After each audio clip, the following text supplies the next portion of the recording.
Welcome along, everybody, to the Online Racing League here for the Formula1 subreddit. We are here at the Sao Paulo Grand Prix, round 13 of our championship season. It is PC Division 1, a fight between Silver Arrow and K-Tomatic.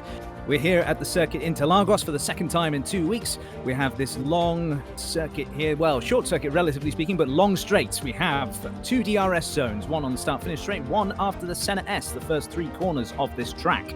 We're then going to have a little look now at a hot lap of this circuit from Fraser, one of our drivers here in PC Division 1.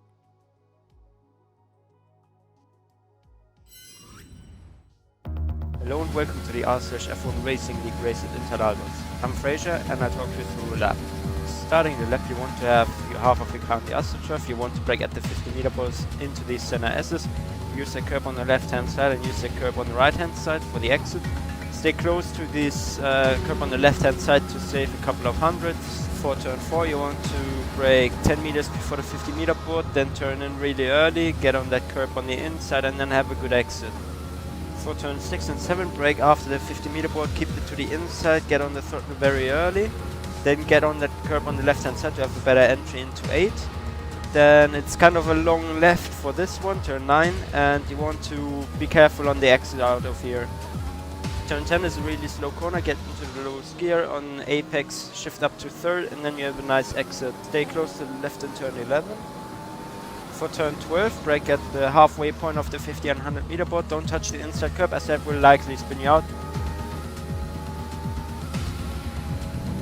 For the rest of the lap, stay to the left hand side, don't cut too much off of the pit entry, don't bump into the wall on the left hand side, and that's the lap around Interlagos.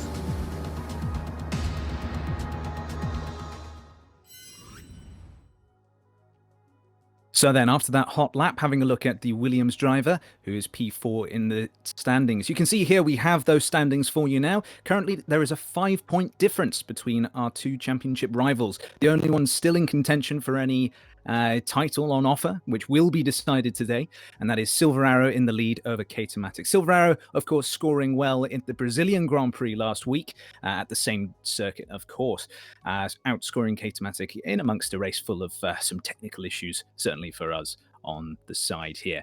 Now then, we have started the qualifying session, the short qualifying, so 18 minutes we will be doing qualifying for, and then once that is all done and dusted, we'll then head into the race. We'll have a look now at that, at the track and see what's going on here.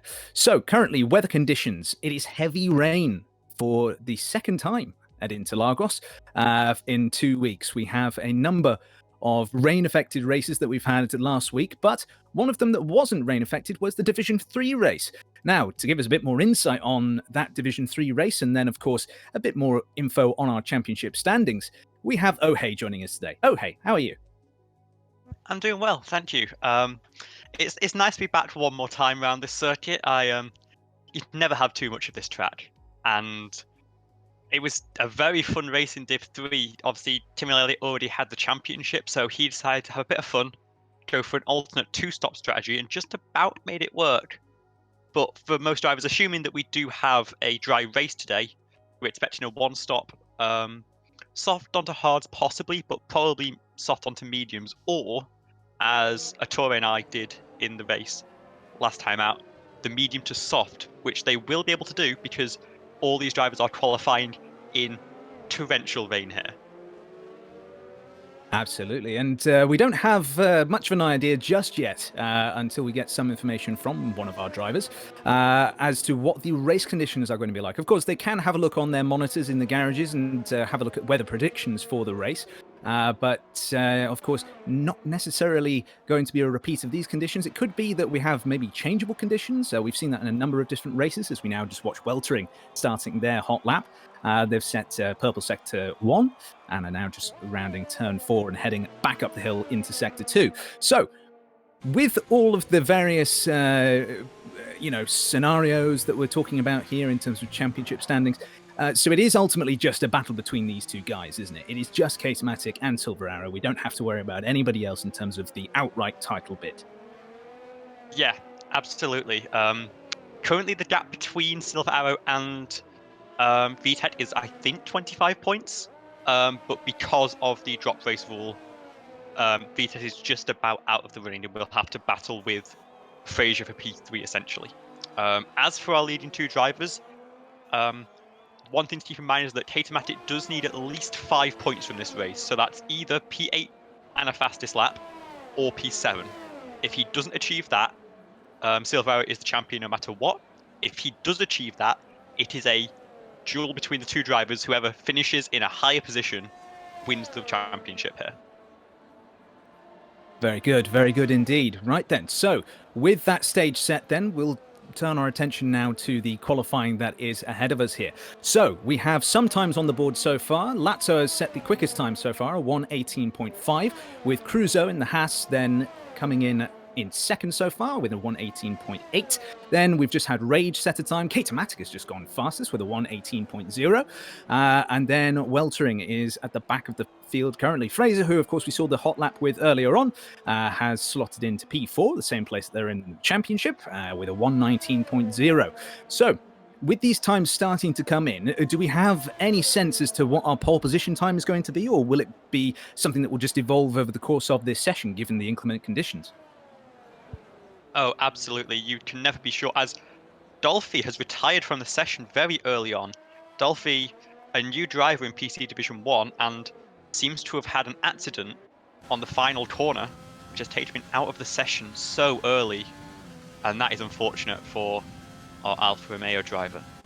For the remaining 12, though, it's very difficult to get a prediction as to what the pole position time will be. You don't know if the rain will ease up and these cars flying around the circuit will dry out the track and give a bit more grip.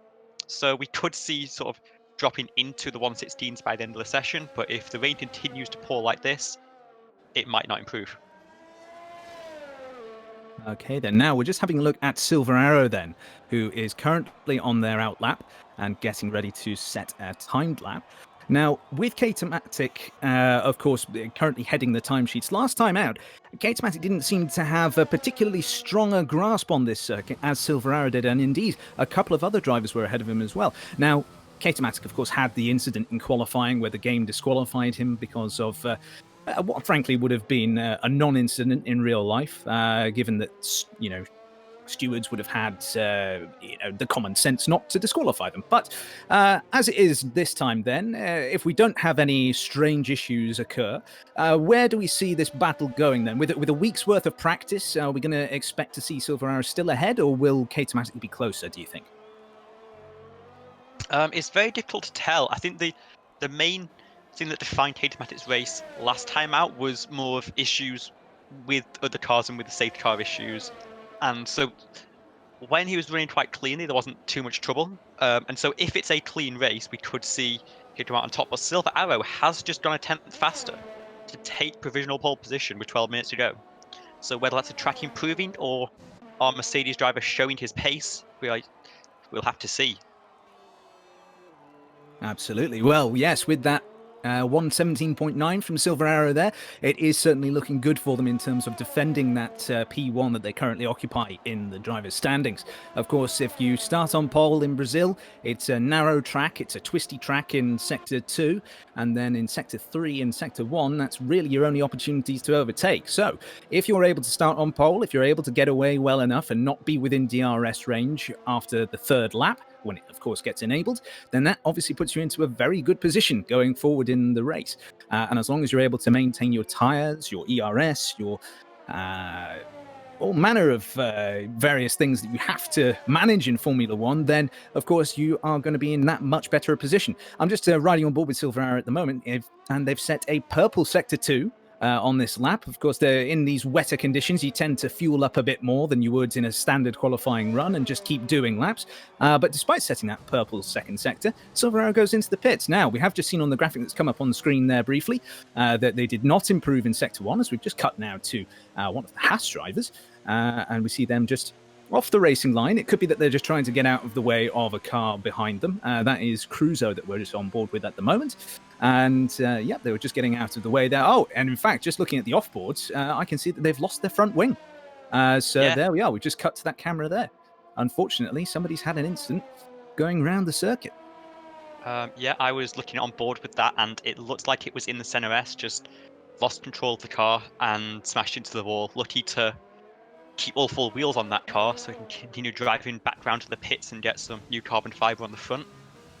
Cruiser was actually K2 has improved and set a 117.6.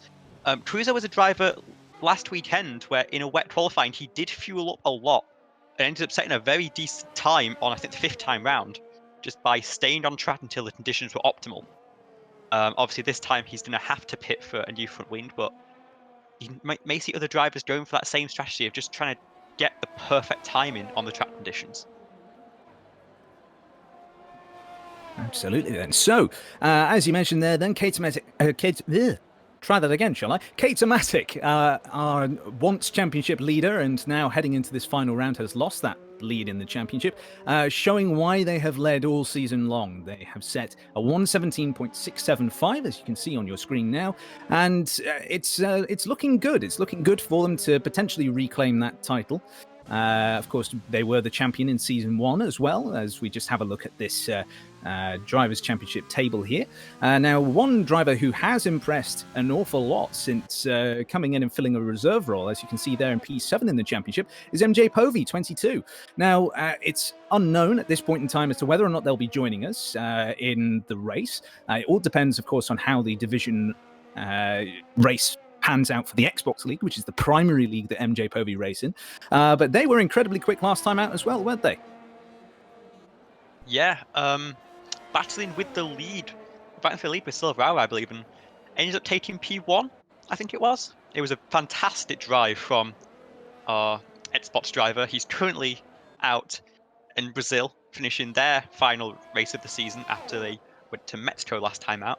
And he is thick in the title hunt there, so we'll have to see what happens in that version of Interlagos. Indeed, indeed. Now, just having a look up and down our field then, we'll just do a quick rundown of the order for you. So we have K2matic in the lead, of course, at the moment, with Silver Arrow in second, both of those drivers in the pits currently. Lazzo has just come across the line and has set a 117.934 as their best time so far in this session, and they currently occupy P3. It's good, of course, for Silver Arrow that their teammate is well and truly in touch at the sharp end of the field, because it means that they have those more options where they can play strategy, they can try and help one another out, that sort of thing. We're now just having a look at Mark Hopkins as well, who set a personal best in sectors 1 and 2 and is now heading towards the line. Whereabouts will it slot them in the order? Had a very good qualifying last time out in the Brazilian Grand Prix as they go P8 with 118.8.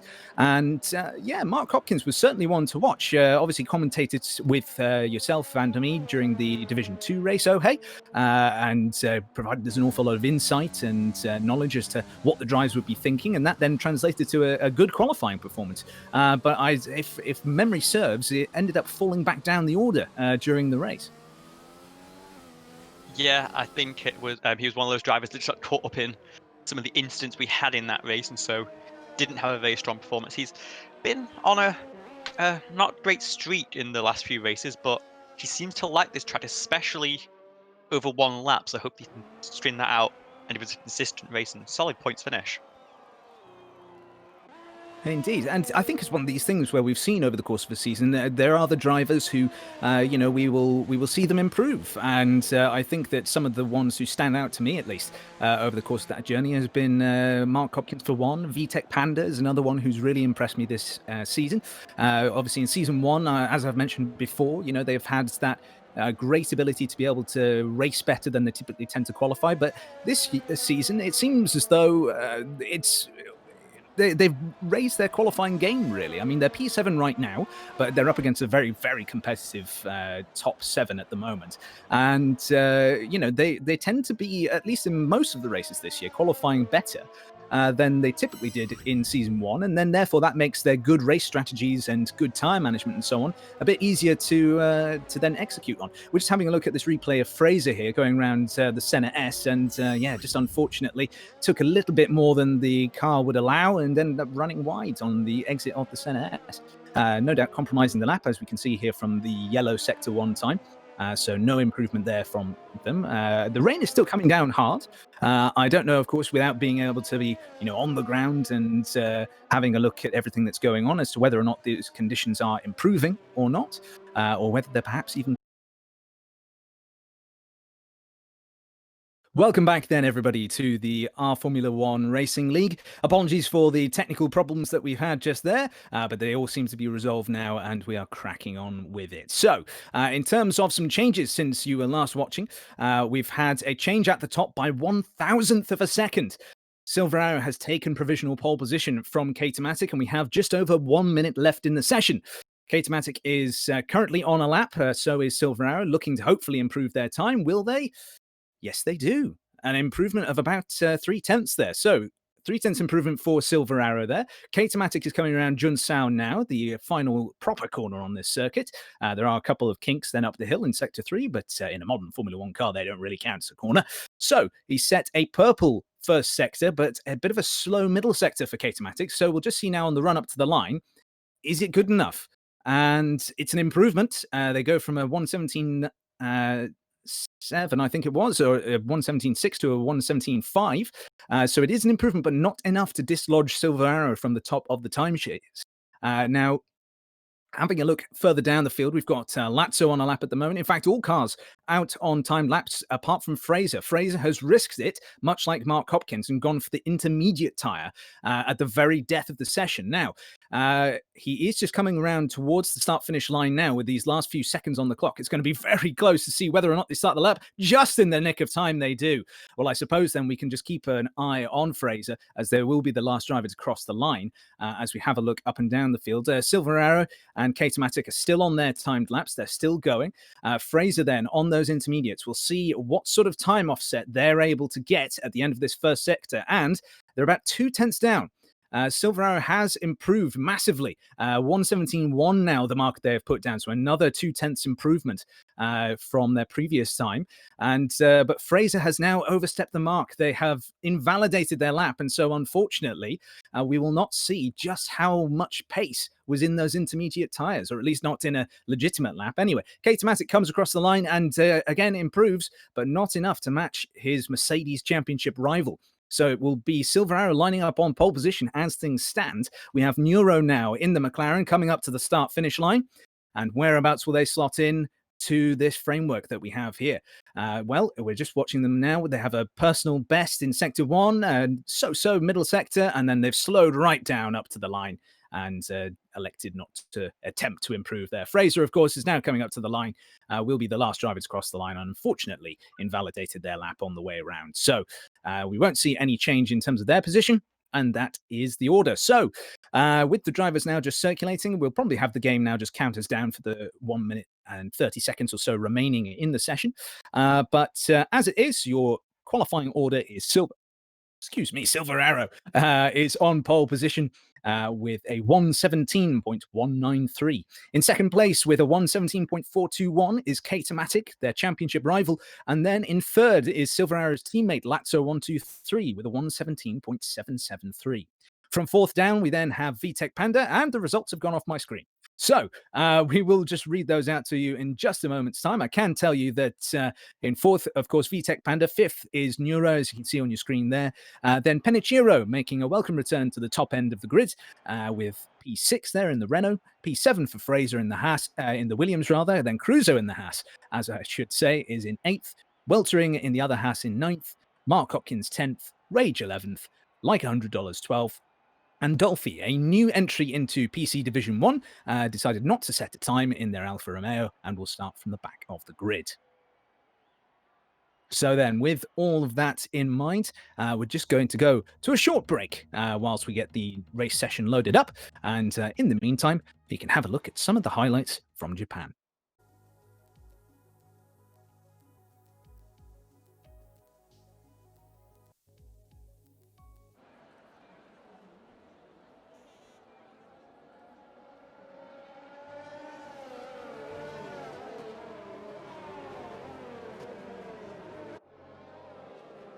Welcome back then, folks, to the R Formula 1 Racing League. We have PC Division 1 here on their formation lap now. And as we are just watching the cars circulate, generate some tyre temperature, we are joined by one of the racers on the grid today. A live feed from the Red Bull in P10, Mark Hopkins. How are you doing, sir?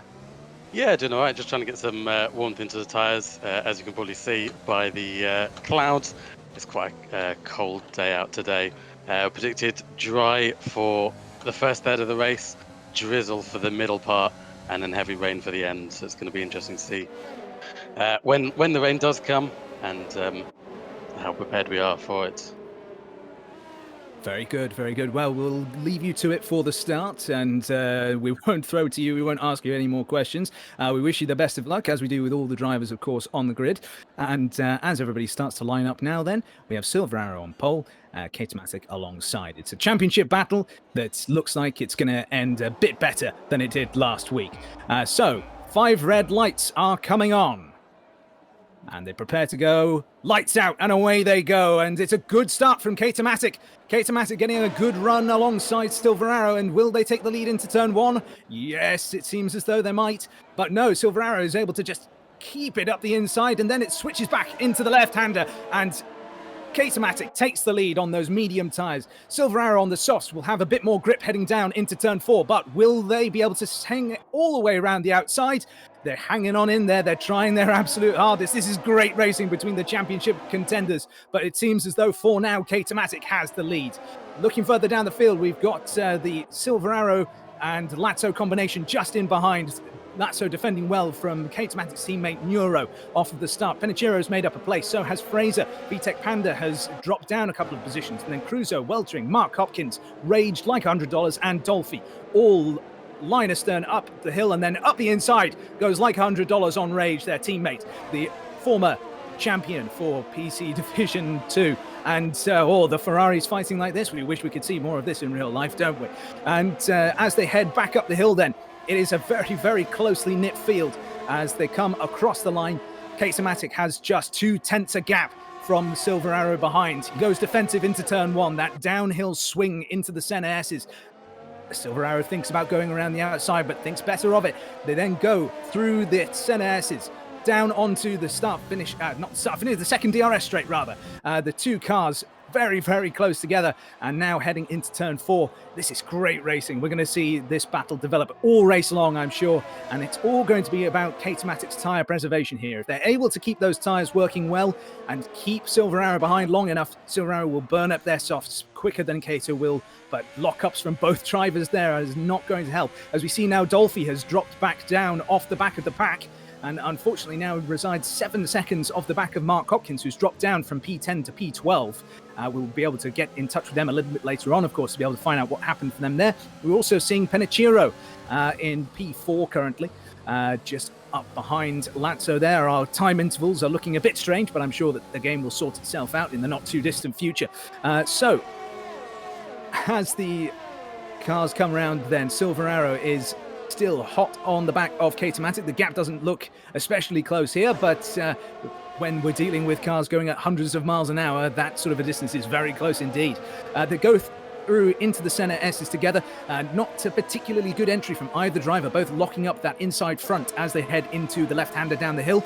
And Silver Arrow not under massive pressure from his teammate. Lazzo just hanging back there, not really putting any pressure on his championship leading teammate right now.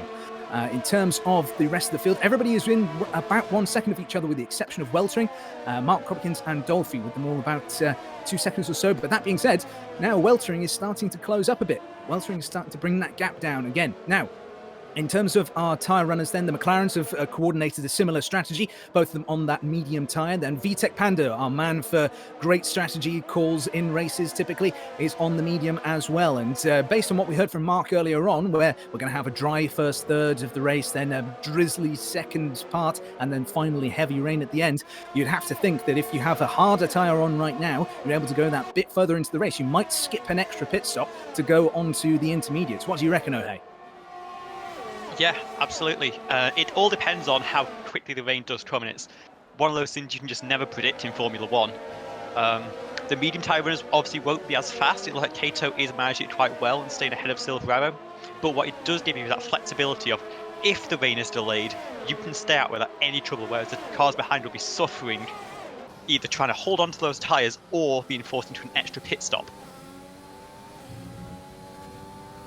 So then, as we just watch now then, into Sector 2 go the cars 1 and 2, K-Matic and Silver Arrow, and they are very close to one another. Less than half a second separates them as we have a look at the battle with Fraser chasing down Neuro. That gap even smaller, only 3/10 the gap between those two there. And it's through this section here, you will struggle to make a move through this tight and twisty section. It is, of course, as we said before, a narrow track. And then, of course, Formula 1 cars, even in the virtual world, don't like to follow one another. They often find themselves at the mercy of the dirty air effect that comes off the back of these cars. But with a good exit out of Junsao, it looks like Fraser might have the potential to make a run here, especially given that Neuro has used more ERS. So as Fraser switches that on, uses the DRS as well, drag reduction system, we're just seeing him closing up now to the back of that McLaren. Will the Williams driver make a move? No, they don't, but they've got Neuro under pressure. Neuro locking up that inside front once again, as we've seen from Silver Arrow and K-Matic. Although, just talking about them going side by side now, Silver Arrow is going around the outside and has made it before they get to the braking zone and is by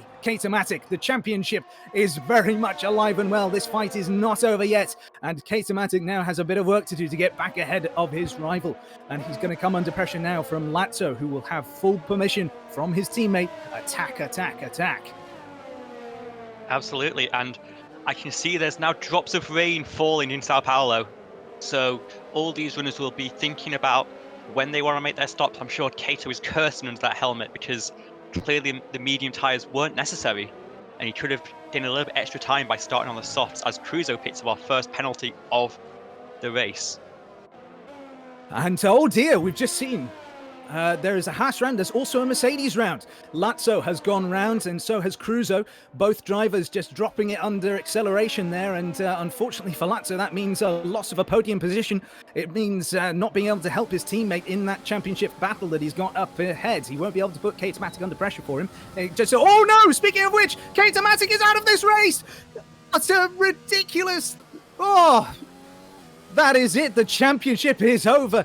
K-Matic there, I just caught it on the onboards. He just lit up the rear tyres, trying to pursue Silver Arrow through the Senna S. And unfortunately for him, a fantastic campaign in the championship comes to a grinding halt against the barrier.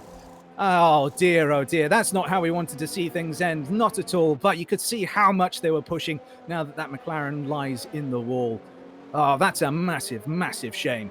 Safety car has been called as a result of that incident there, and we will now just have a look at what is going on up and down this field. Currently, we have Lazzo, the leader of those who have pitted onto the intermediate tyres. Penichiro is now round as well. Even under these slower moving conditions, Penichiro has completely dropped it and has completely spun around. They almost got overtaken by Rage. They were so slow to get back onto the circuit and get moving again. But with this rain coming down, we're starting to see everybody just losing the back end of their cars. Of course, you know, Sao Paulo, it's one of these tracks where despite this tight and twisty section in the middle of the circuit, you do want to prioritize a low downforce setup because otherwise you will be vulnerable on those long straights that you have in the first and third sector. It also means it will just be that much more difficult for you to make an overtake, as of course you'll be carrying more drag on the car. Neuro now pits for presumably for intermediate tyres, and gets a 5-second penalty for speeding in the pit lane, just to add insult to injury for the spin that they endured earlier on. Rage has also picked up a 5-second time penalty for speeding under the pit lane. I think these damp conditions are just catching the drivers out, and their braking distances are longer than they are perhaps used to, or perhaps longer than what the racing line is indicating to them if they are using that particular assist.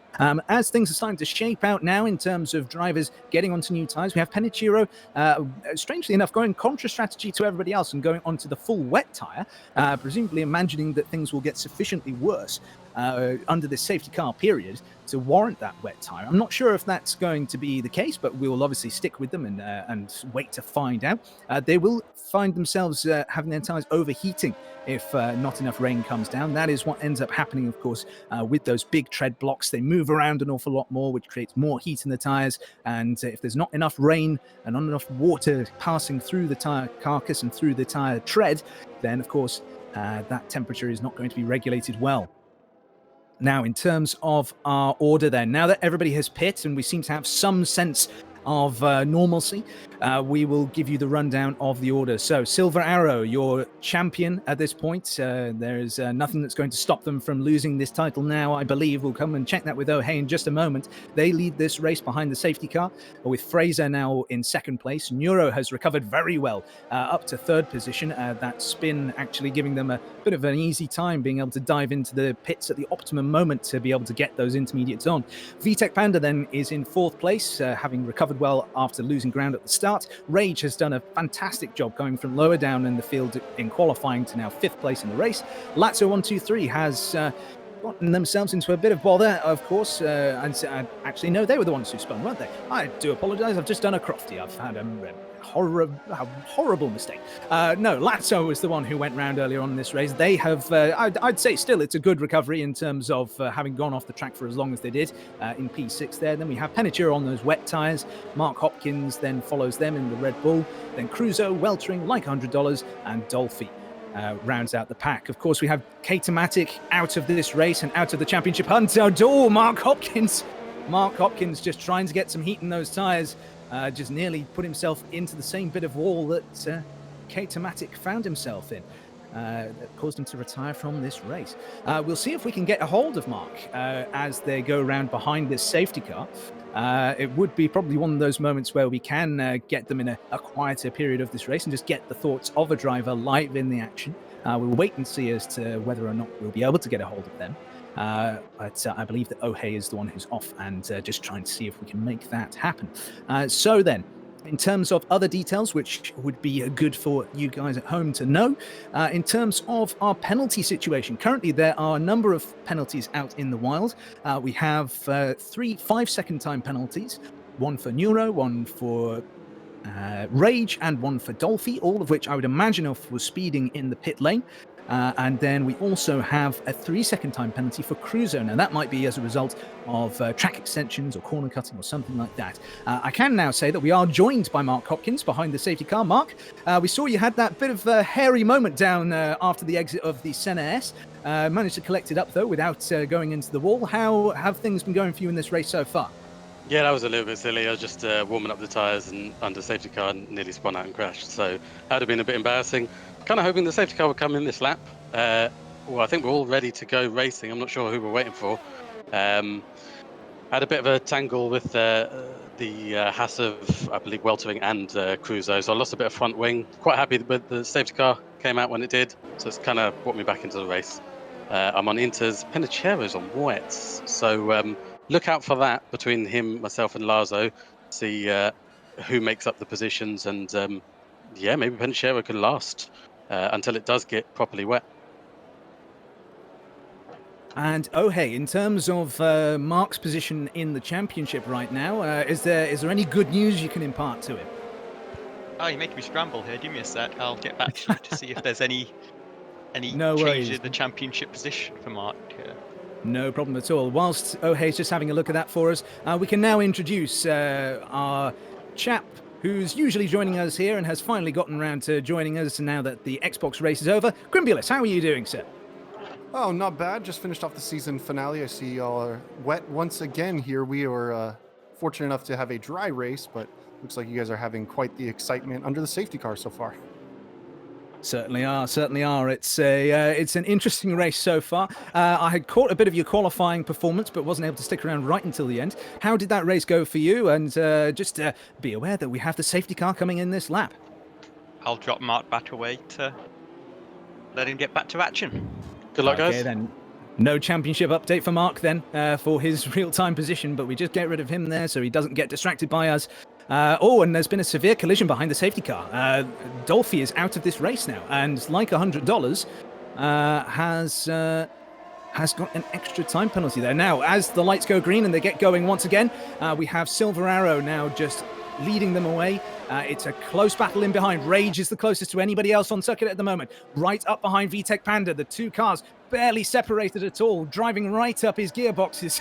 Rage there, and he's been able to get through the Senna S without any major problems there or any scuffles up and down the field. Penachiro is now closest to anybody. He's only a 10th behind Lazzo 123. And well, fortunately for the Mercedes driver, the Renault driver didn't decide to throw one up the inside there. It's going to be interesting to see. Oh, but no, Lazzo has gone wide. Lazzo's gone wide, and it's allowed Penichiro to come through on those wet tyres.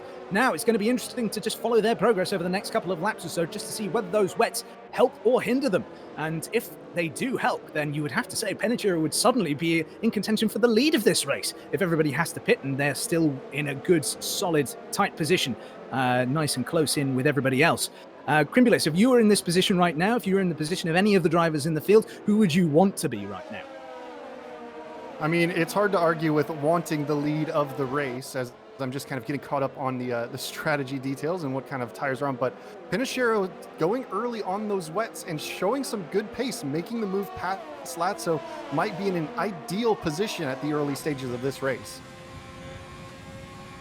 Absolutely then. So, as we just watched then, we see Lazzo diving into the pits. Now, it's going to be interesting to see here.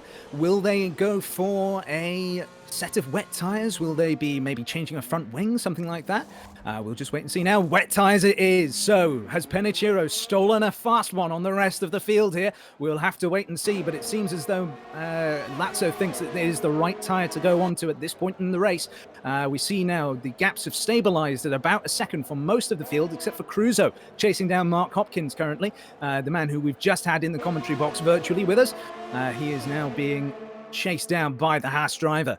Silver Arrow, of course, still leading this field away, has a nice 1.5 second gap to Fraser behind, though the Williams driver is going well, is being consistent, is sticking with him.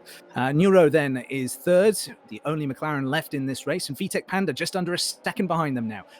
Rage then follows even closer to the back of VTEC Panda than Panda is to Neuro. And then just behind Rage, oh dear, we have a bit of a movement there between Mark Hopkins and Penichiro. Penichiro's tyres clearly giving them not quite the grip they wanted at this point in the race. And Mark Hopkins goes around the outside. A brilliant, brilliant move down towards the end. Oh, and it's a tip and a spin. And unfortunately, Cruzo there not anticipating the closing speed between himself and Penichiro is round. Now, has that resulted in damage for Cruzo? I think it might have done. And that's going to be some damage on the front wing of the Haas, and they'll have to put up with that for one more lap at least. Yes, they've lost the right-hand end plate of their car, front wing. So we will just continue to monitor their progress and see whether or not they will have to go into the pits. We'll also keep an eye on Lazzo, of course, because they have gone into the pits for those wet tyres. We'll see if they're able to catch up to the back of the field, or indeed to the back of Penichiro, who now has a huge amount of ground to cover. Oh, and no, they've just gone off again. Oh, on the exit of the Senna S, in almost a copycat move as K-Tomatic, but crucially not going into the wall. They've just gone off and they are now in the wars. I think the rear tyres are probably overheated at this point and they're just losing all grip and all momentum. Going from a really good place, really good in mid-pack where things were still tight together in terms of time gaps. Unfortunately, they are now well off the pace, well off the back of this field. So then, as we have a look to the other battles in this field currently, we have Cruzo, closest to anybody on circuit at the moment, about 9/10 back from Like $100, who now actually has closed up to the back of Weltering, who's had a massive wide moment going through Junsao, as Like $100 is correcting a bit of oversteer there as they head through and up the hill. We'll just wait and see now whether or not they'll be able to mount a challenge over these next few corners or so. Crimbulus, I'm going to just throw to you briefly. What do you make of this battle? What did you think of that move that we saw earlier on from Cruzo trying to get by Penichiro? Well, first of all, apologies for the commentator's curse. Immediately after I say I'd want to be in Penichiro's position, he gets bumped and dumped coming in. It's just a matter of not judging the closing speed right, and the damage is the damage done. Unfortunately, that's put Penichiro way on the back foot. Once you get offline, get those wet tires dirty, they don't clean up as quickly as the dry tires do, so you're at risk for more spins. And as he got too much heat into those tires, you saw him just tumbling to the back of the field. It doesn't look like Lazzo was making tremendous gains. 2 seconds there, Quimbulus. It's a bit of an incident there for like $100 all the way off the circuit there. We just happen to be riding on board both on my screen and on the broadcast. And just over the grass there, just fancying a bit of cross-country rallying clearly, like $100. Sorry, please continue, Quimbulus. No, but I was just going to say that it doesn't look like Lazzo's making the inroads on those wet tires against the inters ahead of him that Penichiro was having in the early part of the stint. So it may have been a little early to be going onto those full wets, and the rain seems to be holding fairly steady. It might just hang out at these intermediate levels. Yes, indeed. Of course, we have all these battles that are going on up and down the field. Crucially, no DRS at this point in a race. Of course, we have rain coming down. The DRS is disabled by race control. And so as a result, we see cars like VTEC Panda on that cusp of about a second back. They won't be getting the DRS assistance from closing up to Rage in front and then being able to effect a move, though they have closed up by 2/10 just over the course of that first sector alone. So the Ferrari driver perhaps not being quite so confident on their tyres at this point in the race. Of course, they also have that penalty looming over their head as well. VTEC Panda now just closing up more and more as they reach the second sector now, and it's an interesting couple of lines that you see being taken here. It's typically Lazzo is not Lazzo, Rage rather is taking wider entries into the corners and perhaps not clipping the apexes and the curbs. VTEC Panda is hitting those curbs, but perhaps the trade-off there is if VTEC Panda just happens to hit a curb in the wrong way, then that wet surface is going to just end up giving them a bit of a spin or perhaps just some sort of other problem. What would you say in terms of the way in which curbs can react in wet weather on this game, Quimbulas? You can usually kind of chance it on the apex curbing because you're typically loading the tires that are off of that curb, but definitely on the exit curbing of corners, you can really get yourself into trouble trying to get the power down on those wet curbs. They're much slicker on the entry and exit curbing than it is on the actual racing line. So you can really introduce some big moments by getting a little bit too happy on the throttle there. So usually a driver's going to play it a little bit more safe and keep it fully on the black stuff. But if they are trying to really push those limits, then you may see them start to use those curbs and chance the amount of grip that they'll have out there. Interesting insight. This is why we always get you on, Quimbulas. This is always the reason that we get you on. We have this great driver insight from one of the quick drivers in Xbox Division. So then, we'll just have a look as this battle continues. It's really the only battle that we've got on circuit that seems close at all. Everybody else separated by at least a second, sometimes more in the case of, say, the battle between P1 and P2, or P2 and P3, in fact. So VTEC just closing up more and more as this lap goes on. The AlphaTauri driver getting close to the back of that Ferrari now, and you have to say, with a 75% ERS stored up, they're probably in a good position to mount a challenge if they just are able to pick their right moment. Of course, in these sorts of conditions, you want to be careful of your ERS usage, because if you spin up those rear tires with the insane amount of torque that the electrical part of the modern F1 power unit gives, then of course in wet conditions where you're grip limited, you might end up getting yourself into a spot of bother, especially out some slower corners as we watch them go through the center S's. Probably one of the slower corners on this track, certainly in the entry phase, and that downhill braking as well makes it very difficult to follow, makes it very difficult to spot your braking point and not lock up. And we've seen a bit of a time difference there through that first sector. You know, initially VTEC Panda losing some time to Rage ahead and then gaining it back through that second DRS straight, of course not being able to use the DRS at this time. But as we just watch and wait here, this is our closest battle on circuit then. So just to bring anybody new who may be watching the stream up to speed, this is our final race of season 2, and the championship battle is unfortunately already over. On lap 5, K-Tomatic, as the rain started to come down, just pitched himself into a spin, hit the wall on the exit of the Senna S, and is out of this race. That means that unless there is something that I have not picked up on, we are likely to see Silver Arrow be crowned champion at the end of this race. But just to be sure, we'll go to our stats lady. Oh, hey, how are you doing?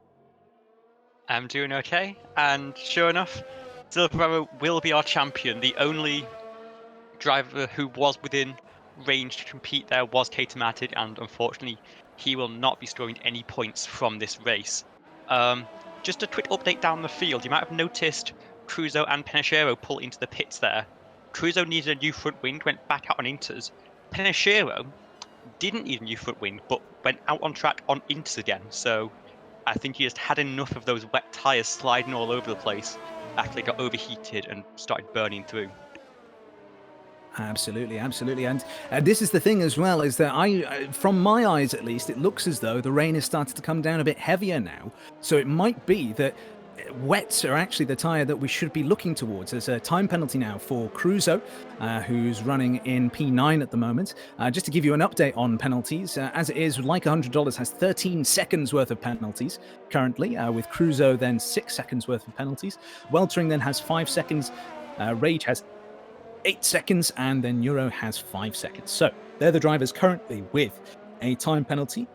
And of the fields currently, everybody is running on those intermediate tires. So we will wait and see. We will see how things pan out here. As we've been following the last few laps, VTech is currently the closest driver to anybody else on circuit, and it will be a case, I think, of the next bit of racing that we'll see is likely to come when the conditions start to really get worse, when things get heavier, when the standing water gets that much more significant, when we start to see drivers then maybe making mistakes, making the wrong strategy calls, as we've seen with Panichiro and Lazzo so far in this race. And you'd have to say at this stage, it looks a fairly solid thing for Silver Arrow. Of course, we've still got a number of laps to go, just under 20 laps to go, in fact. So we will have to wait. We will have to wait and see, as Like $100 has now retired from this session. I've not been able to catch there what's happened to them, but I see a Ferrari dot on the track map just stuck at the beginning of Sector 2. I don't see anybody who's close really to them at the moment. Cruzo is about the closest car on circuit to them at the moment. We'll have to just wait and see as they come round. We have a safety car called as well at this point. So again, this may throw some strategy calls into question. Will people be going onto the full wet tyres now as things are starting to get worse? And how bad will they be in the few laps time after the safety car comes in? Well, one person who has thought to themselves, I'm going to take a risk, is Silver Arrow. The leader of this race has decided to come in, pop on the full wet tyres. His crew didn't look especially ready for him there. It's a bit of a slow stop by the Mercedes team there. And Fraser is also in, has pitted, gone on to those intermediate tyres, in fact. So intermediates for Fraser. We'll wait and see as to whether or not that was a correct decision by the Williams driver. Certainly they will be much quicker than Silver Arrow if conditions stay as they are, but if they worsen this, we suspect that they will, after Mark Hopkins told us earlier on that the latter stages of the race is expected to be heavy rain. Then we may see Fraser regretting this move and going further down the field. VTech has also gone for the intermediate tyres, so has Mark Hopkins. Weltering as well, getting a new front wing as well as some fresh inters. Lazzo has gone onto the full wet tyres, having just pitted recently for a set of intermediates after having run on the wets for a while, in the same vein as Panichiro, really. The two drivers having tried the gamble of the wets early, but it not really paying off for them. So as they start to circulate behind the safety car once again, then Rage now has the lead of this race. And Quimbulis, if you were Rage, you've got 11-lap-old intermediate tyres. You've got Neuro behind you, who's on the same age tyres, and then just behind him is the former race leader, very quick driver, champion-elect, on fresh, wet tyres. How are you going to be reacting in that situation? Are you going to be looking more at the pace of Neuro behind you, or how Silver Arrow is sticking to the back of them? You're going to have to kind of pull a bit of a chameleon move and look in two places at once. Obviously, he's going to be watching that time delta to make sure that Neuro's not going to overtake him on track, but he's also going to be trying to see whether Silver Arrow is going to be making inroads on that wet tire or if they're going to be dropping off. Luckily, not a super high degradation track. You really don't take a whole lot of life out of the tires per lap, but really trying to keep the temperatures in the ideal window is really where you get the most wear out of the tires. And we saw the slow pit stop for Silver Arrow. That's because his teammate Lazzo, who was nearly a lap down, was right by the pit entry when the safety car was called and came in right away. And so Lazzo kind of slowed up Silver Arrow by making them double stack, because even if you've got a good 20-second gap between the two cars, the game doesn't handle double stacks very well. And so usually if you're the second car, a normal 2.7, 2.8 second stop turns into about a 5-second stop.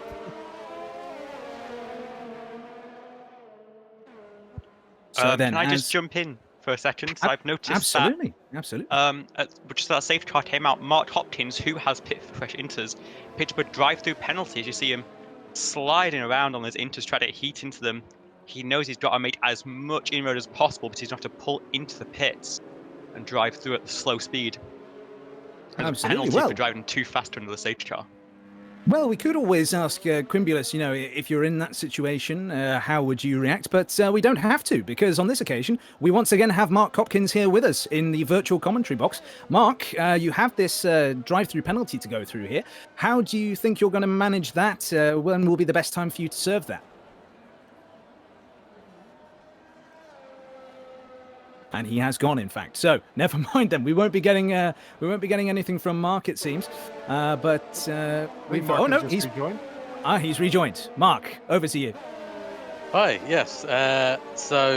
Well, I can give you an update on my race. I can also give you a bit of an update on the weather. So according to Jeff, things are going to stay the same. If anything, they'll get a little bit, so less rain and a drier track. So I think one or two drivers might be out on the wet tyres. That is not going to be great for their race. I have got a drive through. If you're wondering why I have that, it's because when the safety car came out, my brain immediately started calculating as to whether or not I should stay on inters, go onto wets, or just stay out. And I wasn't paying attention, and I exceeded the safety car delta. So that's not brilliant for my race. But I know that Rage Ahead does still need to pit, and all I need to do is finish in front of him and the championship for whatever position I'm in is mine. We certainly wish you all the best with it. Has anyone here on the panel got anything to ask or anything to say to Mark here before we leave him?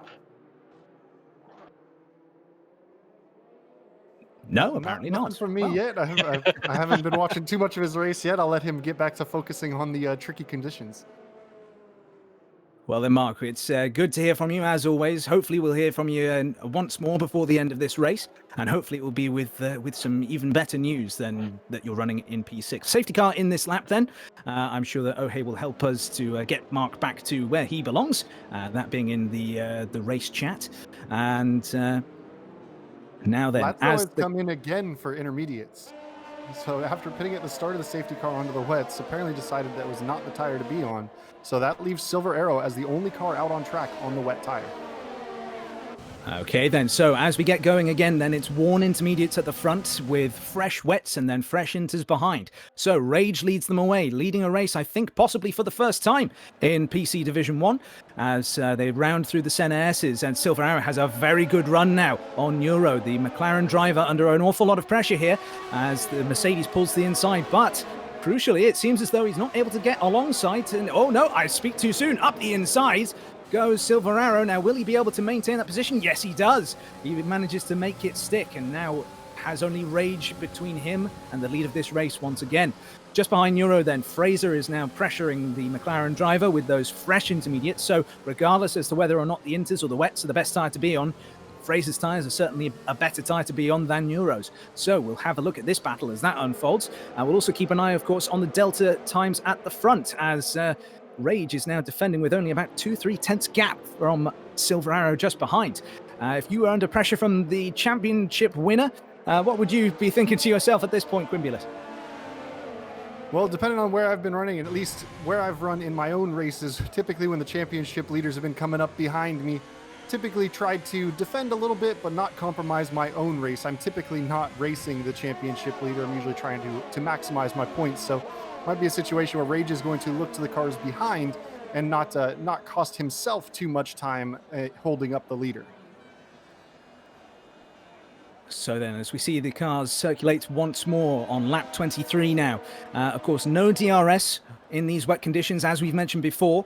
And now Rage will have to defend to Silver Arrow, who is on a charge. Now, not able to get alongside down that DRS straight there on this occasion, with Silver Arrow a bit squirmy, a bit squirrely at the rear end of his car there as they're coming around turn 4. So whether this is that the tyres are just being worked a bit too hard and the conditions aren't quite right for them, we'll have to wait and see, of course. But one thing is certain, and that is that Silver Arrow is desperate for this race win. We can see him dodging and diving, weaving this way and that, trying wet lines there, running nice and wide. That will be to possibly cool down his tyres if they're running a bit too high a temperature, or maybe just trying to seek grip offline.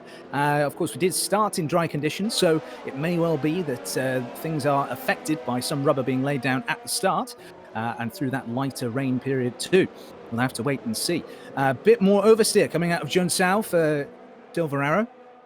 seems as though these wet tyres are not giving them the pace advantage that they may have thought was going to come their way. They're certainly sticking with Rage, but I think that that's by the virtue of the fact that they've got tyres that are about 12 laps younger, not necessarily that they are the correct tyres to be on. Neuro, though, is still maintaining their position in P3 ahead of Fraser, as we're just watching on board now with, I believe that is Silver Arrow. Yes, that's Silver Arrow that we're just watching on board with.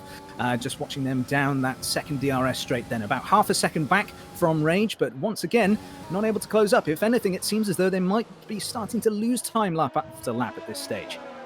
Yeah, it might have been that it was a little easier to get the tires up to temperature under the safety car on that softer wet compound, able to move the rubber a little bit more. But once you get back to racing conditions, the intermediate took a lap or two to get up to temperature, which is why Silver Arrow was able to bolt past Neuro in the warm-up phase. But it may be that it's just still a little bit too dry, say that loosely, for the full wet tire at this stage, although he's really hounding Rage out in front. So then, the Ferrari driver is not going to have it easy, and if he wants to win this race, he's got to survive another 12 laps with the championship winner just behind. Now, of course, as this rain gets worse, the advantage will start to come back towards Silver Arrow, because not only do they have younger tyres, but they have tyres which will be more suited to those wetter conditions that we do foresee coming, and Rage will have to pit. Even if the rain were to suddenly ease off and they were to have us all around the outside now goes Silver Arrow, and will the Mercedes driver make it round? Yes, he does, through the center S as he goes, and he's been able to make that move stick. Now onto the second DRS straight. Will he be able to maintain that position? He has more ERS available to defend from Rage, and Rage doesn't have enough to attack him with and doesn't seem to be deploying the overtake. And now as they head down into turn 4, yes, Silver Arrow has that position and will now seem to drive off into the distance. It might be at this stage, if you were one of the drivers pursuing behind, where you see a wet tyre runner overtake an intermediate tyre runner, would you want to be moving on to the wet tyres yourself?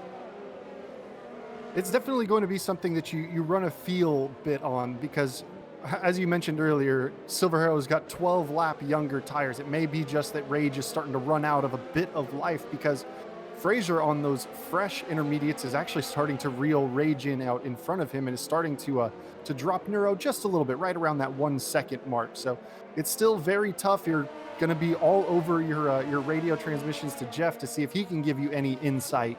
But the swap over between the inters to the wets is a lot harder to figure out than going from dries onto the inters, because at least when you're changing from inters to dries, you typically have the DRS activating or being deactivated to tell you when the good switchover point is. It's all about lap time between the inters and the wets. Now then, just a couple of updates for you whilst we were getting that great insight there from Quimbulus. We've had a change on the podium positions. We've got Fraser now up into P3 and right on the back of Rage. Those younger intermediate tyres clearly working well for them, and now chasing down the Ferrari driver. Only 2/10 the gap between the pair of them, having gotten by Neuro. And Neuro now under pressure as well from VTEC Panda, who similarly has much younger intermediate tyres and will be able to pursue them through this second sector promptly, an awful lot closer than Neuro would like. Of course, then you've got Weltering just behind VTEC as well, so that's a nice close battle from P4 to 6, and this battle for P2 is one that we will stick with and just keep an eye on as the laps count down here. Now, in terms of wet tyre preservation here, do we know how long an intermediate typically tends to last around Interlagos, team?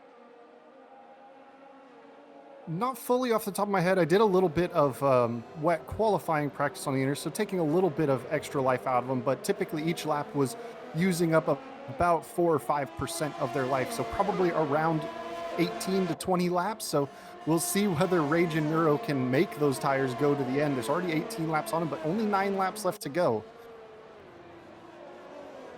Only a few laps to go indeed, and now into the center S. Well, we saw there good use of strategy throughout this this battle between Rage and Fraser. Rage has stored up a good amount of ERS to defend with down the start-finish straight and the second DRS straight, therefore not coming prey to Fraser rather just yet. The Williams driver still in that hunt though, still very close and still able to fight. Yeah, they have an overwhelmingly larger amount of ERS available, but it seems as though through this second sector here, where you've got more braking opportunities to harvest that energy, Rage seems to be doing a better job of recovering their energy than Fraser is. So therefore, they're able to dump loads of it on the exit of Junsao, all the way up to the start-finish line, through the Senna S, and then down that second DRS straight. And crucially, they are the main areas where you will be overtaking on this circuit. You will not tend to see many overtakes through this second sector.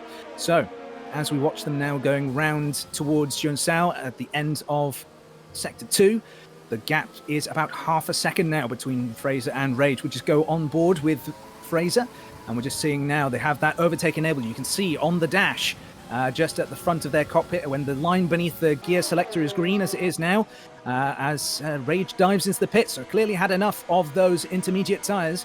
Very old that they are. 20 laps they have done on them now. And it now is Neuro taking advantage, going up into P3, still on those very old tyres, both tyres reaching 20 laps worth of age. VTech Pandas also pit on this lap. They've gone in and gone onto the wet tyre, whereas Rage has elected for new inters. So it's going to be an interesting battle between these two. I would imagine that possibly due to the gaps that we can see at the front between Silvera and Fraser, as the two Hasses now battling hard between one another, Weltering and Crusoe just on your screen now, Weltering the car ahead. Will we see potential late race dash from VTech Panda using those wets to full effect to get back through the field? We will wait and see. But as we watch the Haas guys going at it together, hey, perhaps you can give us an update in terms of the constructors' standings. How do things look for the Haas drivers? I'll give you a moment to look it up, and then you just let us know when you're ready, because I feel like I'll be dropping you into that with little to no warning otherwise. We just watch these guys now. I do have the info there. There's two factors going against the Haas drivers here. One is that they are a solid 80 points behind the Williams in 4th place, and the second one is that since they are both reserves from Division 2, I don't believe they're eligible to score points in the constructors, and so Haas won't feel a benefit there, unfortunately. Oh dear. Poor old Haas team. If only their drivers had been able to turn up a bit more regularly, then maybe if these sorts of battles were happening with their regular drivers, they'd be scoring more points. But oh well, we will have to wait and see next season as to who fills what seats, and see how the constructors' battle will play out there then. So we're looking at these battles up and down the field. VTech Panda currently is very close to the back of Mark Hopkins. Only 4/10 separates the two drivers at the moment. And of course, on those brand new wet tyres, VTech is potentially in a better position than Mark Hopkins at the moment. They're using that overtake ERS function.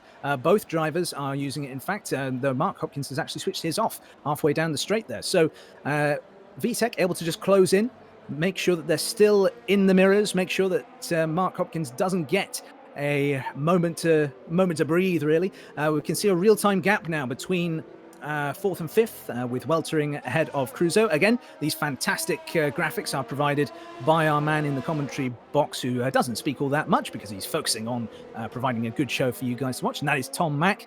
Tom is, of course, sorting all this out for us, bringing us new things to look at and explain to you as the weeks go on. And I think that it'd be fair to say he puts a whole lot more effort in than the people who run F1 esports. But there we go. We will leave that at that for now.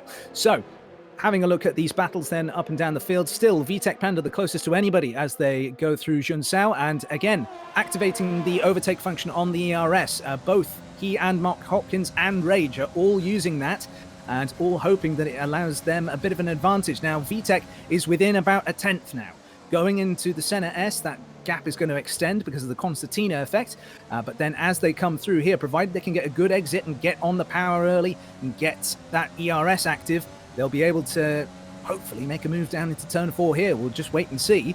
They're getting closer and closer, but I don't think, no, as they reach the 100-meter boards and break, there is no opportunity to chuck one up the inside. So VTech probably getting a bit frustrated now. Got these much younger tyres, and is in a, you have to say, has been performing to a higher level than Mark. As much as we love him, as much as we love his insight in the cockpit, we would have to say that based on qualifying performance and race performance up until now, VTech was doing a better job. But Mark has defended very well in these wet conditions, these tricky conditions, because of course in these conditions, and I'm sure Quimulus, you can back me up here, these sorts of conditions to both attack and defend, it's an incredibly difficult thing because you don't know necessarily where the limits are.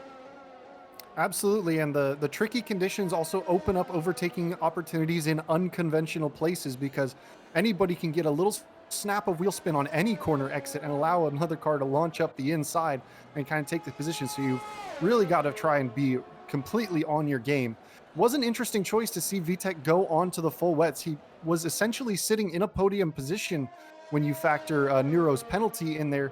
And with only 8 laps left to go when he put him on, he would have had to have been going a good 2 to 3 seconds a lap faster to make up the gap just lost in the pit lane by making that change of tires. He had young enough inters to go to the end, so I'm curious what his thought process was on that one.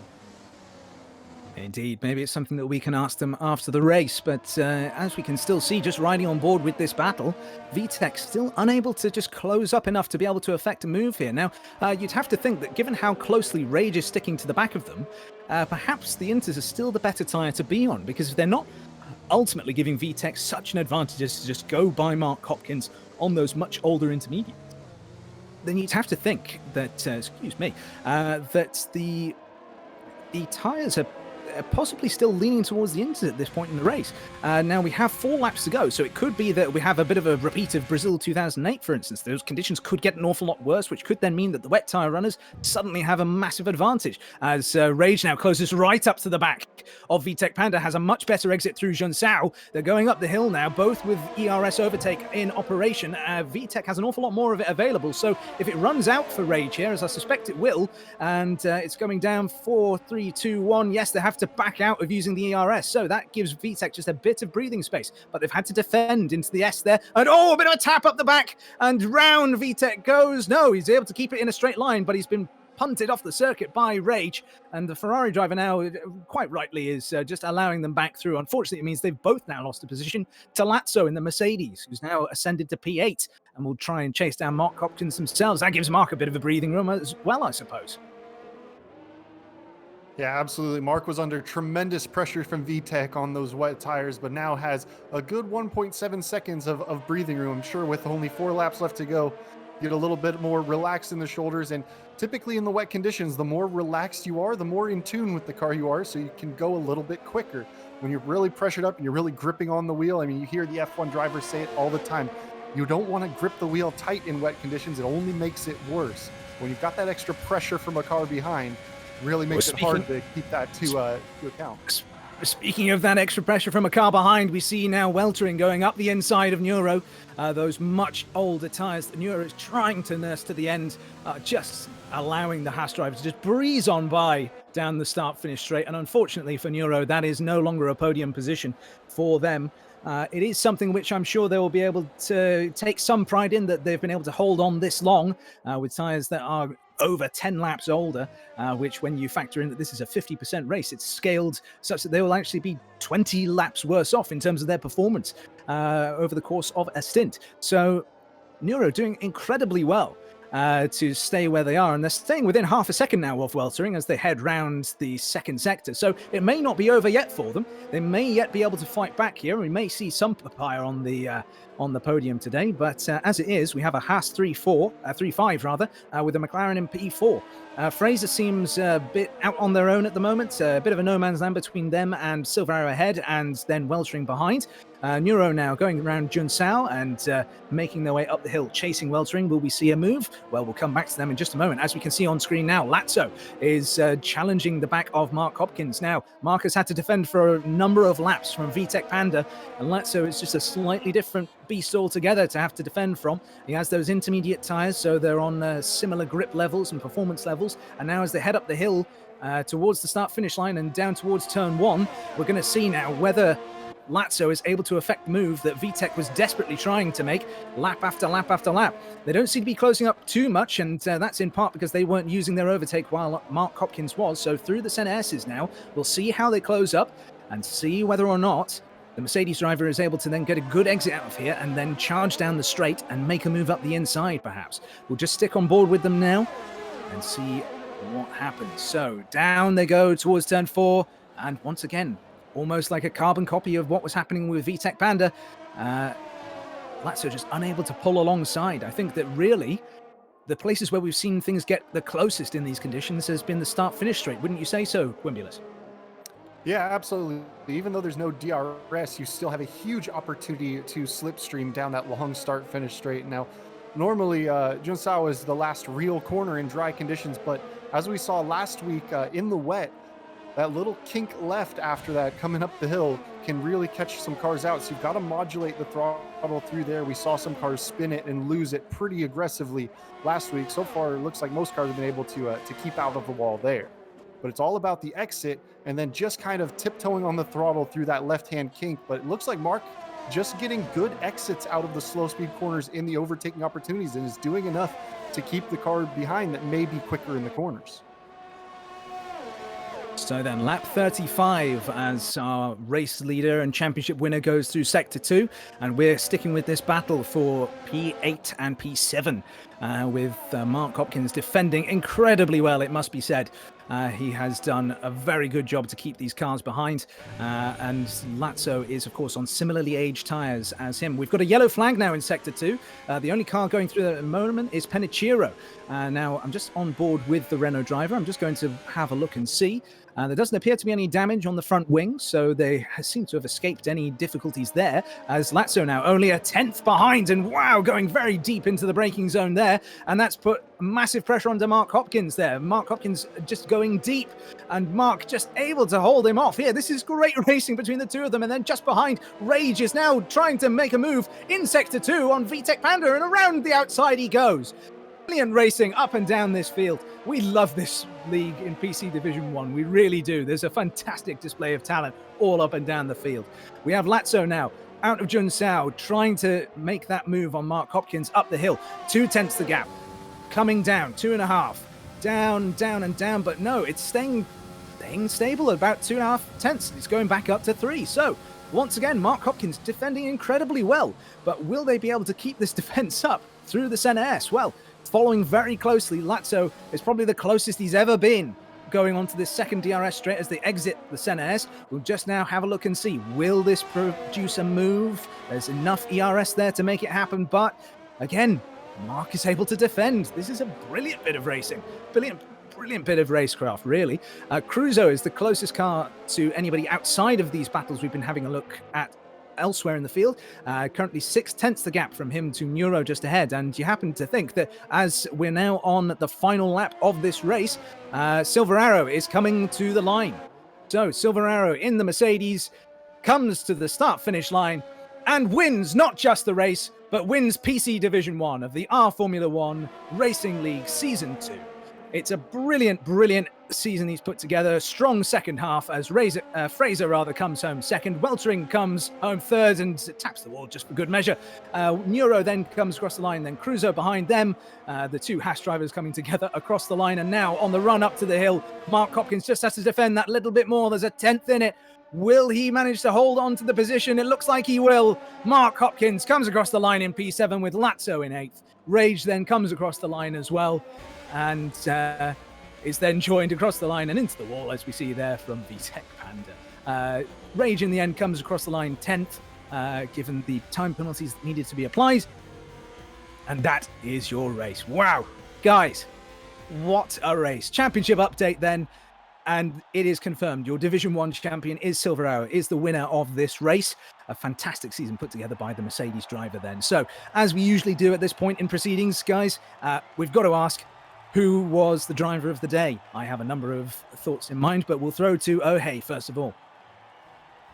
I think with that one, I have to give it to Silver Arrow. Our championship winner drove a fantastic race there.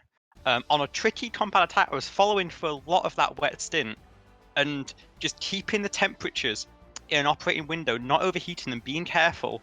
And even though the rain eased up near the end and Fraser started to gain back time on the intermediates, Silver just had that gap built up from lap after lap of consistent racecraft, as he's shown all season long. Brilliant, good stuff. So, Silver Arrow is the choice of Ohei. Quimbulus, what do you reckon?